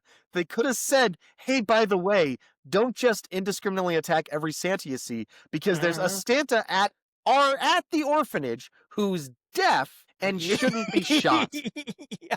Oh, You by could the way, just- it's Christmas Day. There's going to be some Santas out there. and Mother Superior isn't alone at the orphanage. Send somebody over to go and talk to Father O'Brien and be like, "Do not come over just as Santa." That's offensive. I apologize. But like, What, the little pretend sign language you did? just tell For somebody anybody that is listening and not Oh, watching, Jesus. Joe just threw a couple of gang signs like it was sign language. Blood. But somebody could have done something, like, if only that could have been prevented by like the actions of any single individual in the entire film. Yeah. So yeah, and she is, it's Mother Superior. She's still fucking awful. And now she has somebody who committed actual murder in front of her. There's no way she's gonna let that go. But she kind of does, though. Like, he hits her with that sort of like, yeah, I'm sorry, but I still got to protect you guys. I'm the only one here. And I love it. Yeah. He says he's like, we have to, because he says something about like, there's still somebody on the loose, and she goes, the children. No harm must come to the children. Like, that thought just occurred to her just then. Up until that moment, she was only thinking of herself. yeah, like the cop was going to be like, oh, shit, I was going to shoot them next. But you're right. I won't do that. Well, you can't murder the killed kids if they're already murdered. I was just trying to do the math because I only have 6 bullets left of, how to line their heads up to use the minimum number of shots. Yeah, they were teaching shoot the hostage at his police academy. The IMDb description of this scene comments on Mother Superior because she's in a wheelchair now. Yeah. So she's off. She's awful on wheels. She has the to IMDb outsource her beatings. IMDb says, no longer able to physically punish the children, but she is every bit as bitter and hateful. Oh, that's good. Oh, man. So Mother Superior tries to keep the children's spirit up. I want you to stop that moping. They just saw a man, Santa Claus, murdered in front of them. Yeah. Moping is not a strong enough word. She orders them to sing and she pulls out she has Ricky go and grab her pitch pipe, because nothing is as truly comforting as demanding accurate pitch. So if you're going to do something, do it right, She's trying to make them feel better because the guy was just shot. She's incapable of being truly kind. just totally incapable. Yep. And she even makes comment like, Ricky's not like his brother. He's a good kid. So much better. I barely have to beat him anymore. Yeah. These days, this year.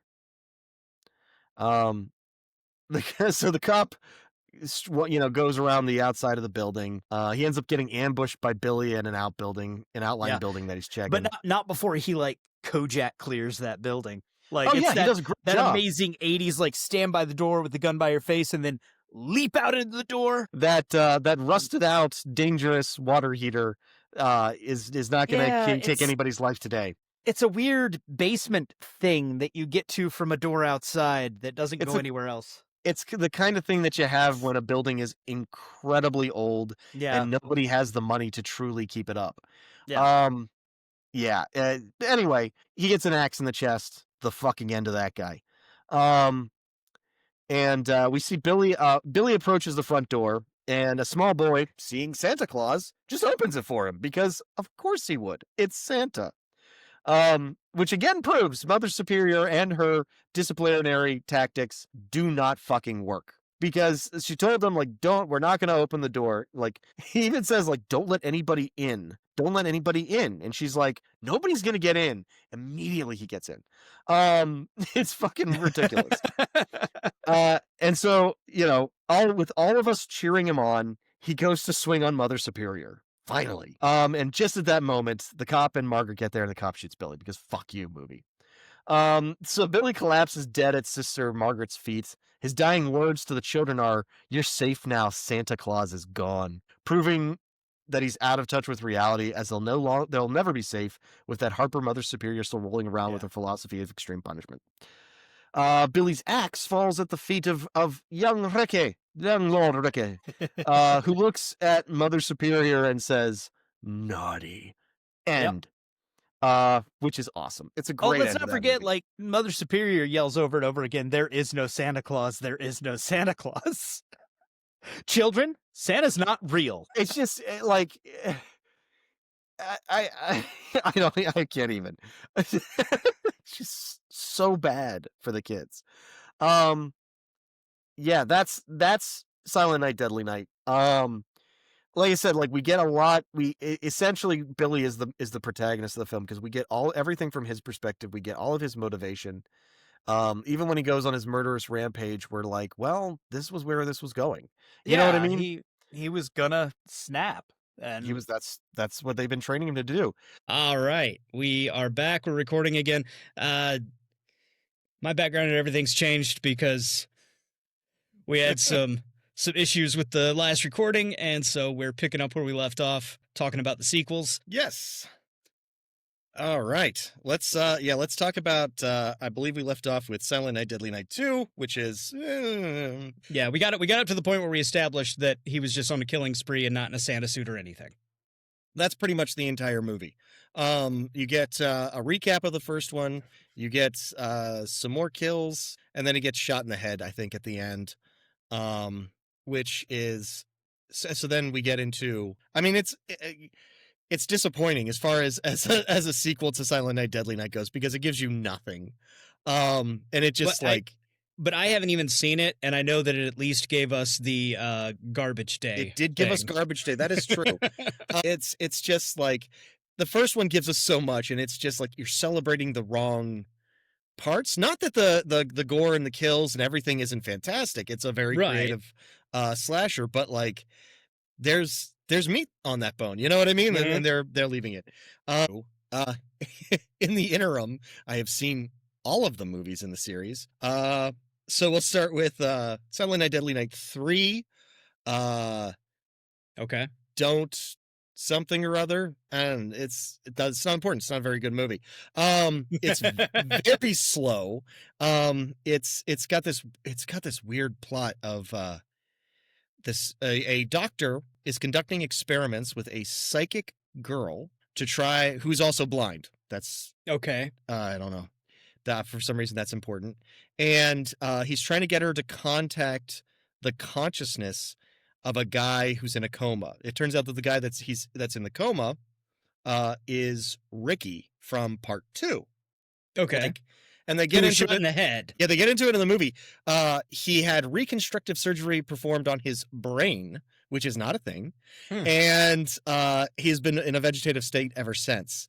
Then around Christmas, she does one of these experiments trying to reach Ricky and does manage to tap into him. It's the only scene in the movie with a killer Santa, which at least puts it a step above part 2.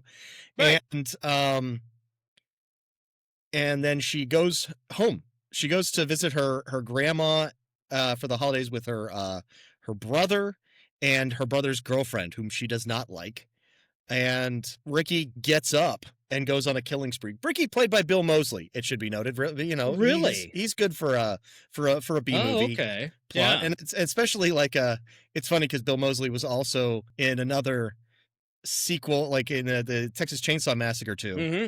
You know, like, and where it was like, hey, let's take the first one and just not, and have let's a lot Joe of fun. Dante that mother. Yeah, why not?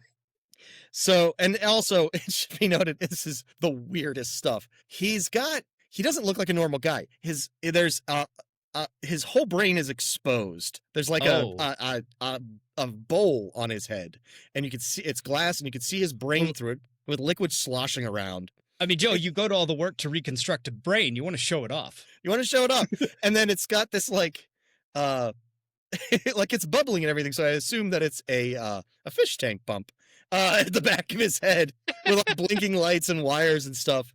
And he has a psychic link with this blind girl. He follows her to her grandmother, actually beats her to her grandmother's home, where he murders her also psychic grandmother. Does he dress up like her, like Little Red Riding Hood? God, I wish. No, he's very robotic and very boring. It's actually not a great part for Bill Moseley to play, since he can be so wild and weird. Yeah. Yeah, it's a real disservice to him. Like, and like they just don't utilize him like they should. And so then they all arrive. There's this whole like running subplot. Like, she doesn't like any of her brother's girlfriends, I guess. It doesn't matter. People get murdered. There's a couple of notable just moments of weirdness. Like, there's a moment where they're in the, like, just inside the doorway. They have the door closed, and Ricky like breaks through the door with his bare hands and grabs the girlfriend by the throat, and he's like throttling her or whatever. Okay. And that's when the soundtrack drops. There is no music. There's no like, and there's tense music for other scenes in the film. It's with this whole sequence of like fighting off him through the door. And it's not like there's a great deal of even like, it's not even like a thing of like, let's drop the music and just hear their struggle. Like, hardly anybody says anything. There's no, there's just no, it's like they just took the fucking day off. Oh, wow. It's feeling weird and pedestrian. And then also like people get attacked by Ricky a few number of, he's the killer. They get attacked by him. Nobody ever goes for that fish pump at the back of his head. Like, there's wires hanging off. Just grab and pull. You know what I mean? He'd go down break in a second. the bolt. Just put a crack in that sucker. He gets shot like 6 times in the chest. Nobody's just like, just aim a little higher. It's fucking glass, you know? Anywho, it's very slow. It's not worth the time. Part 4. I'm guessing they turned it all around here. Part 4 is the Part 4, Silent Night, Deadly Night 4, the initiation, or possibly just initiation. Doesn't matter. Oh boy, a woman who's trying to be a reporter. She's like the coffee girl in her office, and she's like, I want to be a reporter. You know how women are, always wanting jobs. But she's trying to be a reporter, and the story that she kind of picks up on is this bizarre apparent suicide where a woman leaps from like not even that high, like a 3rd-story building. But she did it like her lower half of her body was on fire at the time. Oh. Yes, obviously she was a liar. You got it. It's great because at one point she goes to like the scene of the crime or whatever, and there's a chalk outline of her upper body and just like a charred, blackened outline of the lower body. Oh, that's amazing. Very silly. Ron Howard's brother is in it. Yeah, Clint Howard. My phone's listening to me for no reason. Stop it. What's his name? Reggie Bannister from the Phantasm series is in it in a smaller part, which is it's weird that he's just sort of there. He's just like her editor or something. Like, he's not integral to the story.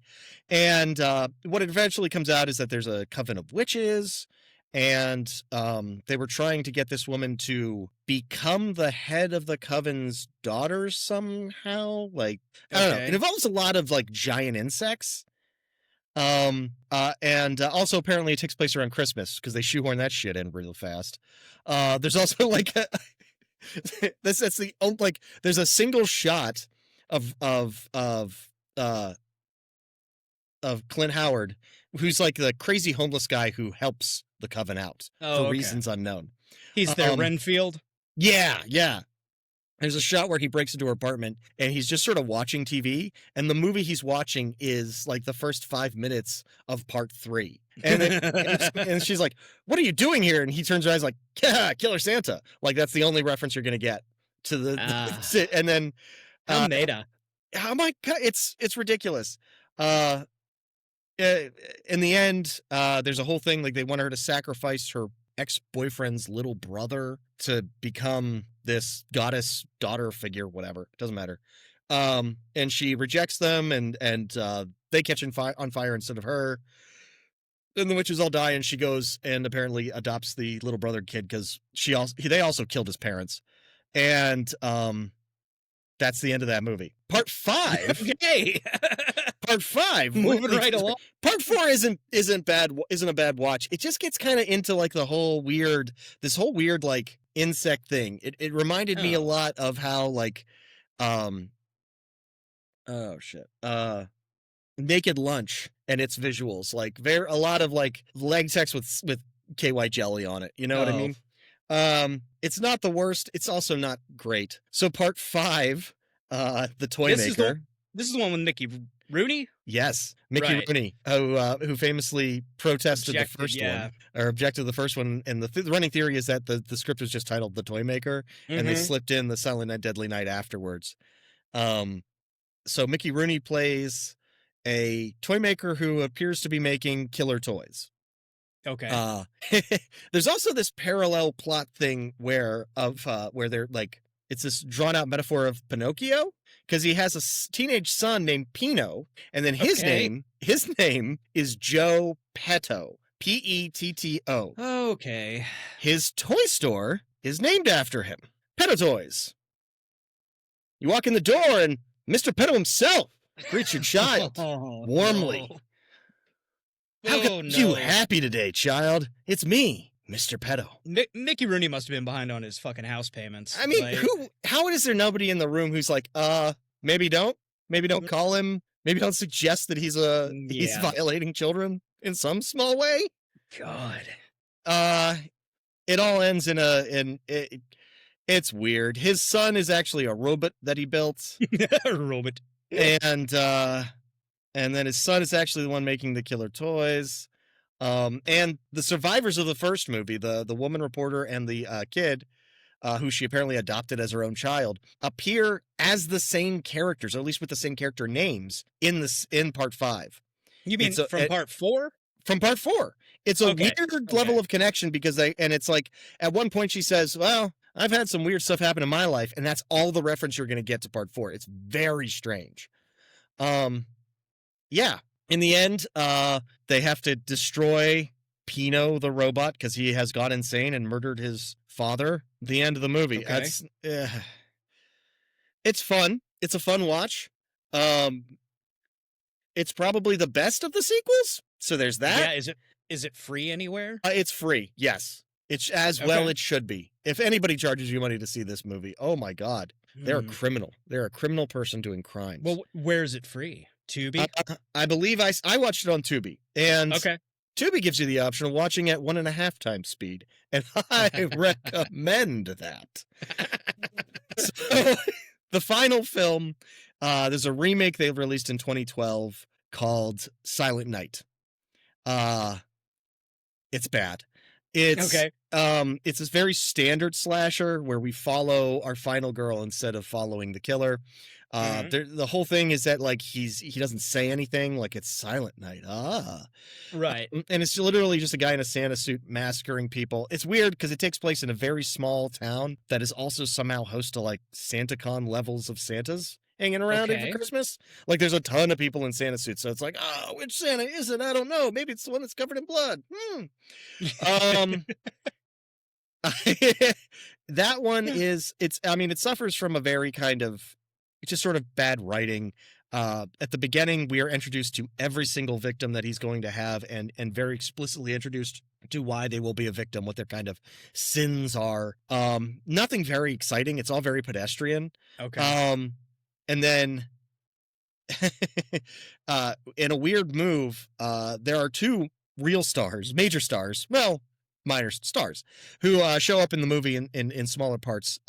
Malcolm McDowell shows up as the sheriff. He's the only one with any kind of a British accent, and he's not trying to hide it. Like I think they told him they weren't paying him enough to do a no. They hired Malcolm McDowell. They're getting Malcolm McDowell, and it's very clear that there are other scenes where they cut dialogue to improve the pace, but they paid a lot for Malcolm McDowell, so they're going to use all of that footage, and it's just torturous. Yeah, I mean, like he pontificates excessively for a small town sheriff. That's too bad. Yeah. And then Donald Logue shows up randomly in a small part as a wrongly accused Santa. And then he gets murdered. Doesn't matter. It's another one to watch on fast forward, I would say. The kills are fun, but they're not.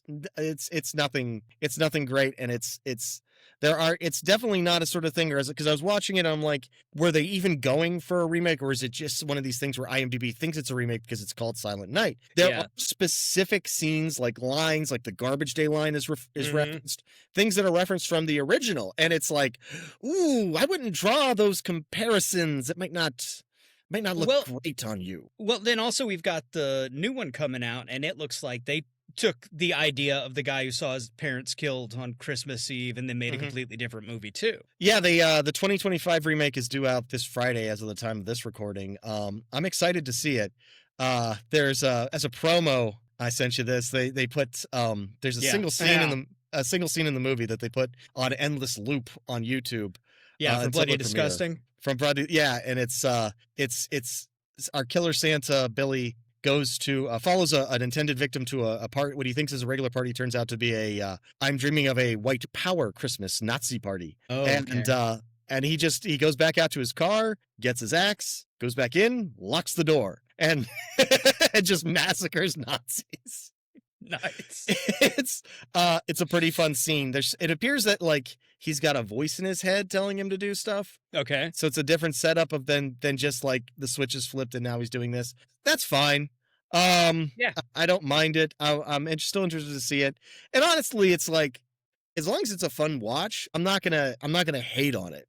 You know what I mean? It's still crazy Santa killing people he thinks are naughty. For sure. So it seems good, and I'm staying positive until I see it. Yeah.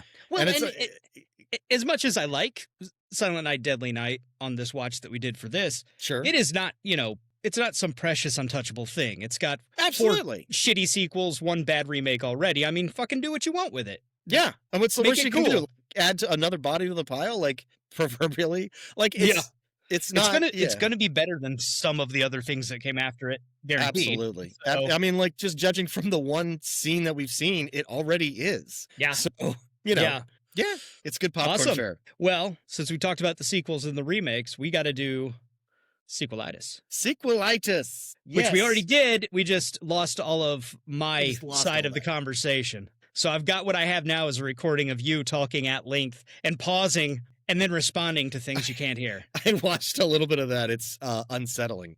Yeah. Okay. Sequelitis. Yeah. Okay. So what I got is Silent Night, Deadly Night, Happy Little Elf. So it would take place in the modern day, but Ricky would be in his 50s. So this is assuming that we never made another sequel.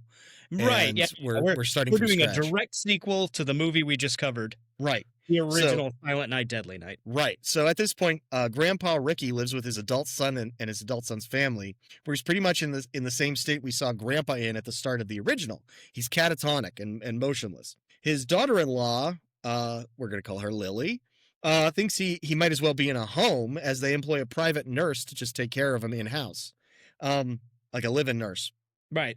Ricky's son, Tony, insists that's not an option, as his grandfather ended up in a home and it drove him deeper into his sanity, leading to his uncle's death. Besides, it's not a burden or financial drain because they have a ton of money.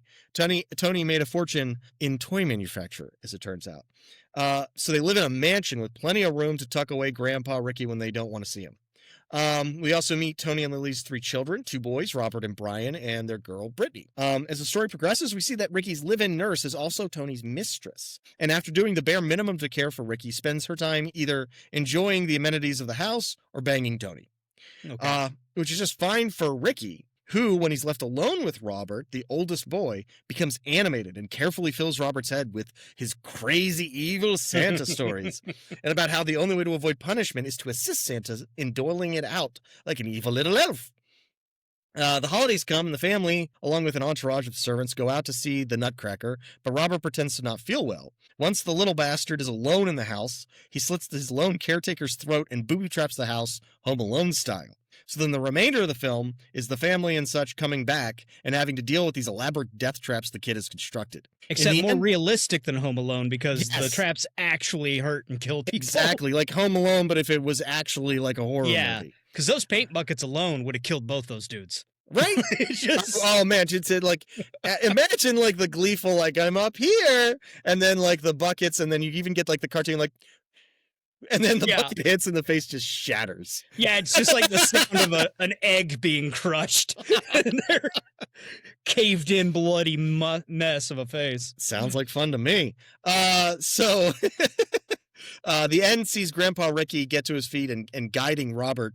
So we get to kill Grandpa as a satisfying conclusion and send Robert to a nut house, and which leaves us open for a further sequel. Awesome. All right. So mine, I didn't bother to come up with a title, so I'm just going to call it Silent Night, Deadly Night 2, The Reckoning. Nice. And so it would basically be immediately after the first one. Okay. And Ricky saw his brother get killed and called Mother Superior naughty. And so then we go into like the next year in the orphanage. Okay. And since last time we talked, I thought maybe for more traditional structure, there's got to be kind of a B plot of the good nun and the cop trying to get Ricky like into a mental facility. But Mother Superior is doubling down. She's like, you're going to see that you're going to see that it works. You're going to see that my methods are the best. And they're all like, never Billy. learn. And she's like, shut the fuck up. She I'm will still never doing this. learn. So, but over the course of this year, you see Ricky kind of like recruiting the other kids and turning them. And you don't really know what's going on. You just kind of get them. His little group starts to kind of grow to where the adults are kind of weirded out by the children who are now kind of like silent and just sort of talk to each other and are very secretive. Yeah. And you also see Ricky like looking through catalogs and like stealing Mother Superior's credit card and on the phone and filling out order slips and stuff, right? For sure, for sure. And so I think it needs the B plot because you've got to have this threat of him being taken out of the home. And so now he's got a reason to be like killing people. Like he's surgically removing the people that are going to That are interfering. Yeah, that are going to fuck with his plan. And it all leads up to Christmas Day. And all of these packages arrive for all the kids. And they're all exactly the same size, shape, wrapping, and everything.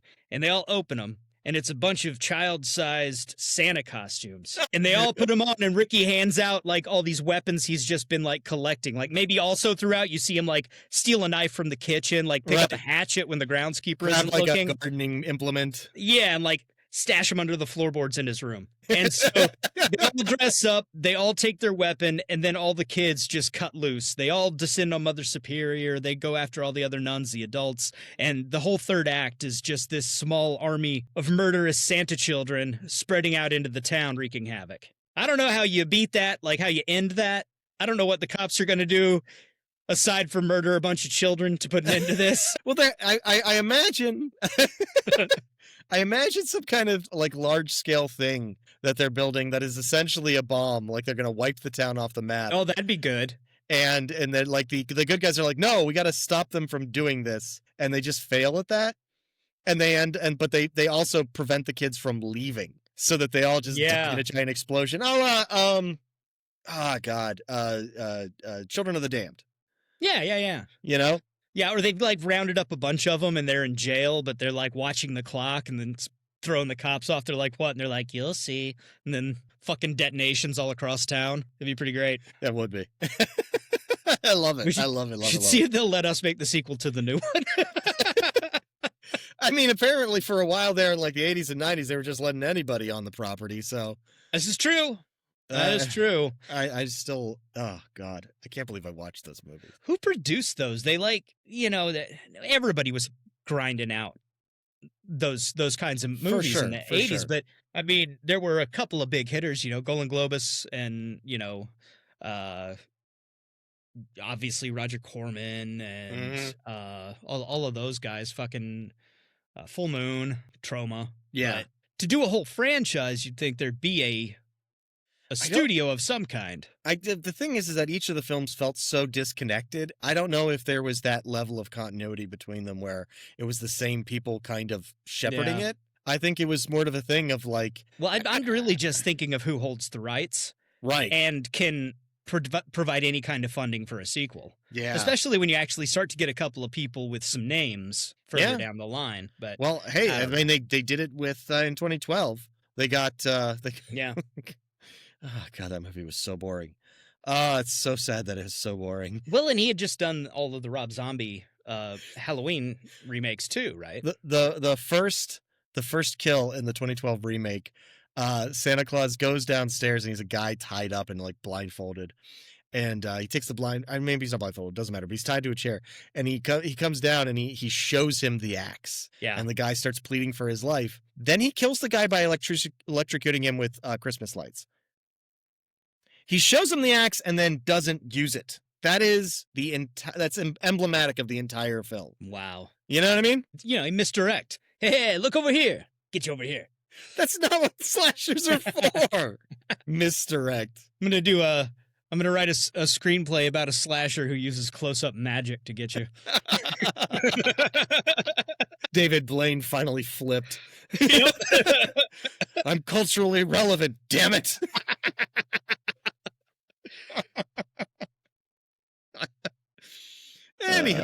Anywho, Silent Night, Deadly Night it's an absolute classic.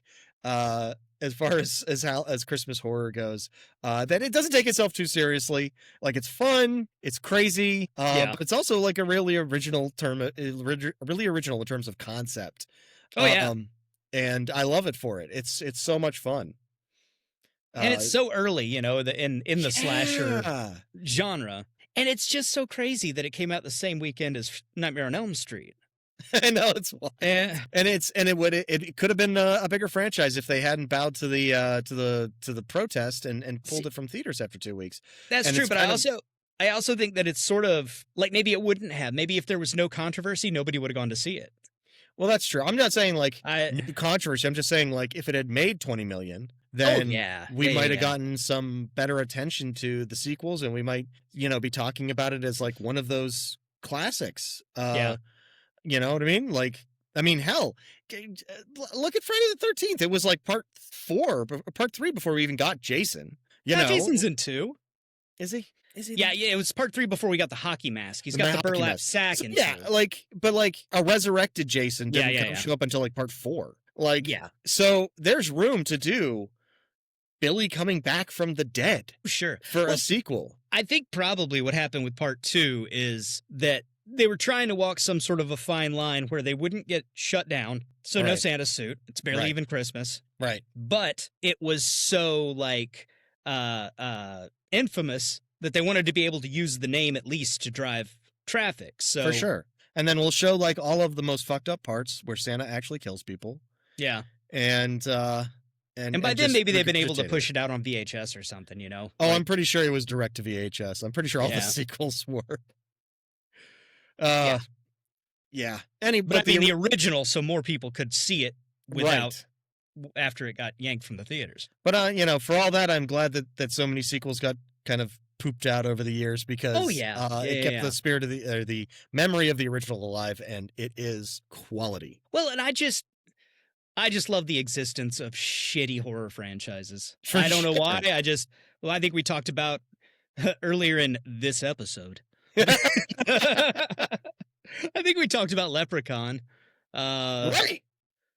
Yeah, it's the first movie's a lot of fun, and for the $3 they spent on it, it turned out great. Sure. But I love that it just goes completely off the rails. There's something to be said for not holding it sacred yourself. Yeah. And not have and so you can when you don't have any rules, you can do anything. And it's like, hey, what sounds like a neat concept? This crazy ass thing. Mm-hmm. And then you could just do that crazy ass thing because who gives a shit? Like, dude, even the big franchises, I got a lot of problems with Freddy versus Jason. Just the main thing really is just since when is Jason afraid of water? Like, that's not a just thing. Arbitrarily assigning him a weakness. Yeah, but that movie is so much fun. It is. Like, they told me I'd get to see Jason fight Freddy, and guess what I got to see? Exactly. And exactly. It's just like, I don't know. I remember when Pacific Rim came out, some people are like, it doesn't have a lot of substance. I'm like, but does it have giant robots fighting giant monsters? Because it didn't advertise substance, baby. No, sir, it did not. They spent all of their brain power coming up with names like Tracker Pentecost and and designing badass kaiju. Right? Exactly. I think you could say that about pretty much any kaiju movie. Yeah. That's why I love the Godzilla movies, especially like the older, shittier ones. Like, oh yeah, that's awesome stuff. What's our excuse for bringing him back this time? Yeah. It's okay for entertainment to be entertaining and nothing Absolutely. else. You don't have to teach me something. You don't have to express some moral. You don't have to do anything. You don't even have to spend a bunch of money. You just gotta try hard and make something fun for me to watch. Right. And that's it. What's funny about Silent Night, Deadly Night is it seems almost like that's what they were doing, and they stumbled ass backwards into an awesome and original concept. Yeah. Of following the killer and delving into his motivations in a very lurid way. There's a whole lot of, guys that really don't have a history with this kind of movie. Well, something we should definitely cover at some point, Henry Portrait of a Serial Killer. Absolutely. I think we both saw it for the first time together. When I came to visit you in Pittsburgh that Christmas, I bought it at yes, Ives or somewhere. Right. And we watched it and we were both kind of blown away. But that dude worked for like a movie distribution company that wanted to get into production. Right. And his boss basically was like, if I give you a budget, can you make a horror movie? Because that's what you get the money back from. It doesn't have to be anything. It just has to have the, like Charles Band's whole premise of give me a good poster and a title, and then we'll figure out what the movie is later. And so he just wanted a low budget horror movie that would make a profit. And the dude's like, okay, well, what scares me? Serial killers. Wow. And he makes this movie that is so fucking unsettling.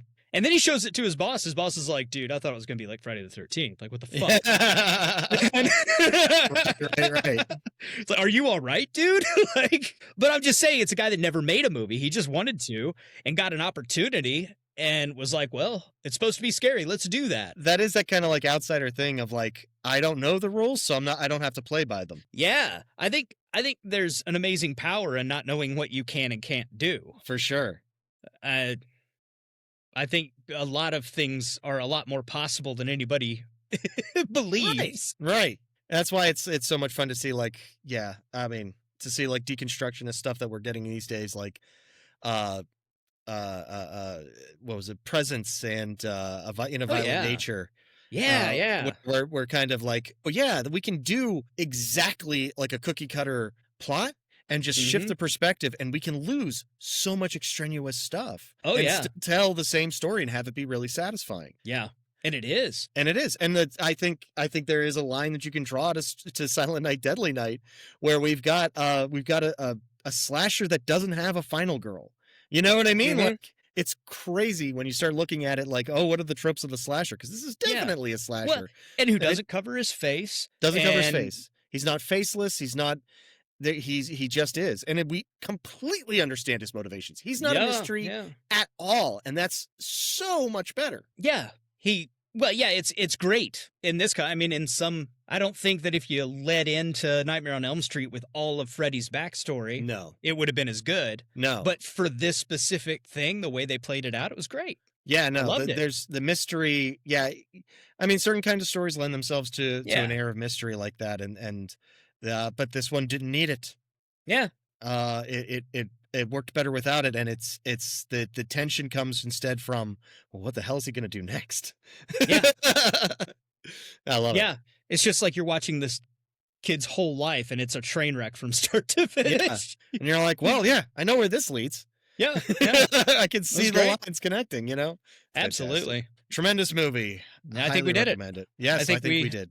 I think we saved this episode. Yay! So next episode. Our next episode is going to be The Monster Squad from 1987. That's right. And we're going to change shirts. So if you're watching this on video, it looks like we're doing it on a different day. Yeah, we're recording it back to back. Shh, don't tell anyone. I don't think anybody actually watches these things. Why would you want to just watch us sit here? I watch them. I watch them all. Oh, well, all right. If I listen back to it to make sure it all went together right, it's good enough. Just on. Yeah. Good enough. Yeah. The YouTube followers will enjoy it. They appreciate it. Damn it. But anyway, next up is Monster Squad. Can't wait to talk about this one. It has been so long since I've seen it, and watching it again. Wow. Well, yeah, It's something else. I thought I remembered it better than I did. I thought that I'd watched it more recently, but now I'm thinking maybe I didn't. Maybe I Oh, just wow. meant to. I don't know. But it did not feel like I was up on it. I do remember watching it a lot of times as a kid, not to get too much into it, but watching it as an adult was a different experience. I want to talk about that when we, when we come and we back with will. this one. Yes. Next time on In the Veins. Oh, wait, no. I've been Chris, Joe. and you've been Joe. I have And this been. has been You've been Chris. This has been In the Veins. There is nothing to worry about. You're gonna be just fine. You'd be surprised at the things you find when you go looking. God, it knows I'm here. Clear your minds. It knows what scares you. It has from the very beginning. I'm plunging headfirst into some kind of black void of sheer, utter madness. Be afraid. Be very afraid. It is entitled Naturan de Manto, roughly translated Book of the Dead. You're gonna die up there. We've got to return some videotapes.